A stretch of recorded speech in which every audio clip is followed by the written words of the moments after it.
You have a video titled "The Time I Went to a Scared Straight Program." Yeah. Can you give us a little bit about that video? Yeah, so I was at a junior high alternative school. And it was like the worst kids in two districts in El Monte. Well, there's three districts in El Monte, but two of them got together, Mountain View School District and the El Monte City School District. And they sent like their most troubled kids to a school called New Beginnings. I think it was only there for like 2, 3 years, and they shut that shit down. And one of the things they would do is they would send us to Nellis for a Scared Straight program. And so I went over there with a group of other cats. And when we got there, we just ended up seeing a lot of homies there, from my neighborhood. And they just told us, "Ah, it ain't shit here, dog. Don't worry about it, right?" So fuck it. So we didn't really learn anything. And even at the ending, I tried to walk out like I was like Mas Speedman and shit. I was a little kid thinking I'm all hard and shit. And the gang coordinator, Dave Newman, says, "Oh, you think you're hard, huh? You think you're hard? I'm gonna keep you here." He goes, "Stand over there." I remember he told me, "Stand over there." So I stand to the side while everybody else is walking out. So he wants me to see everybody walk out, right? And I'm not flinching because in the back of my mind, I'm already a little hip to certain situations, and I know they don't have me for anything. They can't keep me here like that. Maybe they can keep me overnight, but even if they keep me overnight, I'll just chill with the homies right here. I didn't know that they were going to different cottages, right? So I just like, I'll just chill with the homies. So I ain't really tripping like that.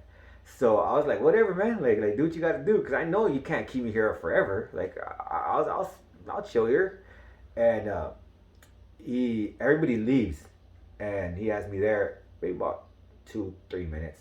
He says, "You know what? I'm gonna let you go." I was like, "Ah, cool." And he goes, "I'm gonna let you. You know why I'm gonna let you go?" And I was like, "Nah." Yeah, because I'm going to see you back here. You're coming back. I know you're coming. I've seen you guys. You're coming back here. And I was honestly, in the back of my mind, I was like, this motherfucker's tripping. I'm not doing anything. And I would do that a lot when I was a kid. I would minimize my actions. Like, I'm not that bad. What the fuck you doing? Like, why are you tripping on me? So I was like, this guy's tripping, man. He's full of shit. He doesn't know what he's talking about. That's what I would always say that. They don't know what they're talking about. I always thought I was this smart, brilliant human being. I know what I'm doing. I got this figured out. And so I walked out and I started laughing like, this fool's lame. Like, he doesn't know shit. And sure enough, maybe about 3 years later, 3, 4 years later, I get to Nellis and they're like, "You got to see the gang coordinator. We got to see the gang coordinator within the first couple of days when you're there." And I walk and I see him and I was like, "Oh, fuck." I was like, and I remembered that shit. "I'm gonna let you go because you're gonna be back here." And I was like, "Damn!" I never brought it up to him.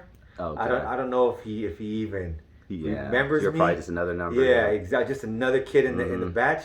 But nah, his prophecy came true. Yeah. And it wasn't a prophet. It was more of a it was an estimate, educated guess. Yeah, it was an educated guess. With the data he had in front of him. Yeah, he's like, this guy's definitely it's easy to make that calculation. If he was in Vegas, he definitely bet on it, huh? Yeah.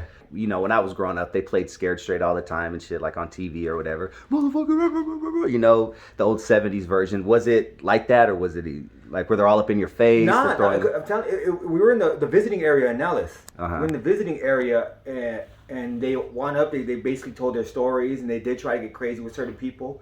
But the homies made it a point not to get crazy with us. Because we were, those gotcha. We were the young homies.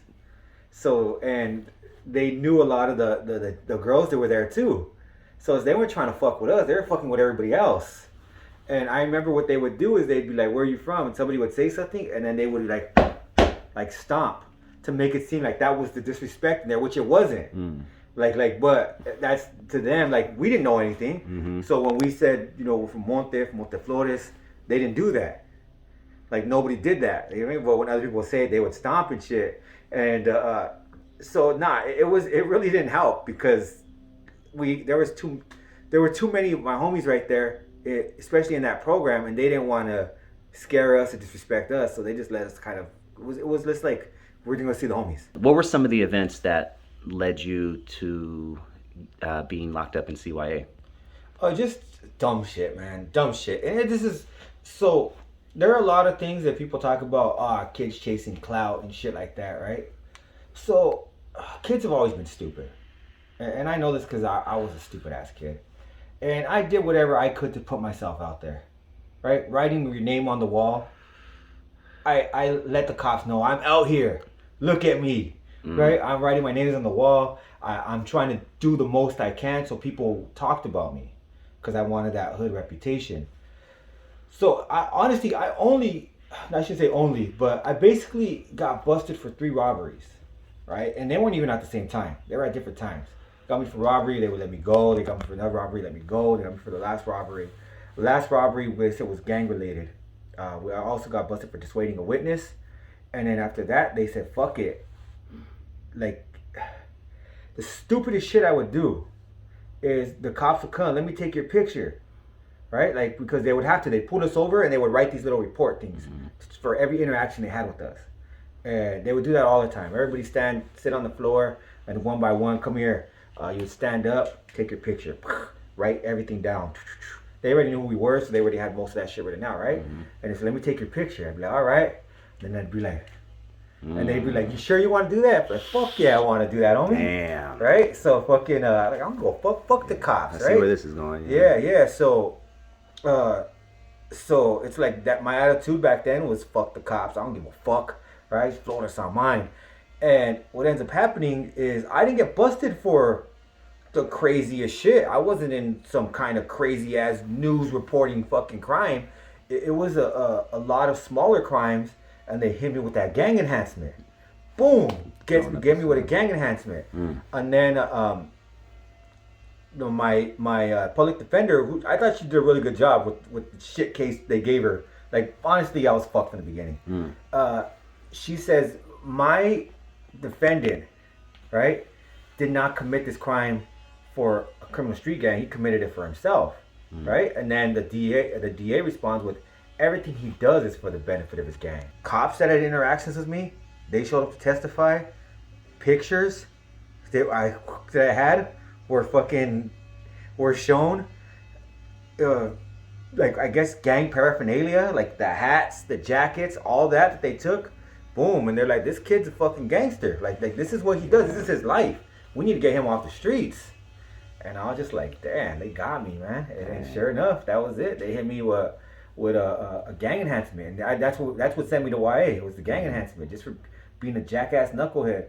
So when a lot of kids are out here doing stupid shit on the internet, I could understand why they're doing it, but it's a stupid fucking move. Take it from me, somebody who has got busted for gang enhancements and understands they gonna use that shit against you. Do you want to make a statement? Fuck no. What happened? I ain't say shit without a lawyer. How'd I always say? Lawyer. Give me a lawyer. But it didn't matter, because all the stupid shit I was doing helped them build a case against me anyway. So I could keep my motherfucking mouth shut, but my actions and the stupid shit I was doing let them see. And yeah, they hit me with that shit. Damn. I had a homie who got busted with me. He was an adult. He was out within a year. You know what I mean? He was out within a year because he didn't have any of the other stupid shit that I had. Dude. Like I did before.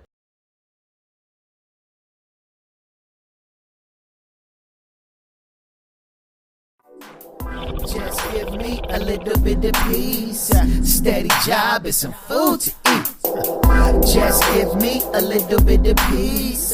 Steady job and some food to eat. Just give me a little bit of peace.